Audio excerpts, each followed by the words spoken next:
ডালপালা নিয়ে দাঁড়িয়ে আছে গাছটি। জর্ডানের মরুভূমির সাফাই এলাকায় শুরু থেকেই গাছটি ছিল পাতাহীন মৃতপ্রায় অবস্থায়। 582 খ্রিস্টাব্দে রাহমাতুল্লিল আলামিন মুহাম্মদ সাল্লাল্লাহু আলাইহি সাল্লামের বয়স তখন মাত্র 12 বছর।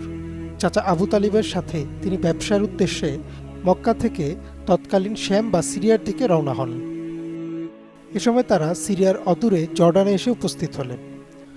শতমাইল জুড়ে বিস্তৃত মরুভূমি পাড়ি দিতে গিয়ে ক্লান্ত হয়ে পড়লেন শিশু মুহাম্মদ সাল্লাল্লাহু আলাইহি ওয়াসাল্লাম। বিশ্রাম নেওয়ার জন্য তারা একটু ছায়া খুঁজছিলেন। দূর দূরান্তেও কোনো ছায়া খুঁজে পাচ্ছিলেন না তারা। কিছু দূর যেতেই দূরে তাদের চোখ পড়ল মৃতপ্রায় এক গাছের উপর। উপায় না দেখে লতাপাতাহীন জীর্ণশীর্ণ গাছটির নিচে তারা বিশ্রাম নিতে বসেন। মহানবী সাল্লাল্লাহু আলাইহি ওয়াসাল্লাম যখন তার চাচাকে নিয়ে সেই গাছের নিচে বসলেন, তাকে ছায়া দিতে আল্লাহর হুকুমেই সেই গাছটি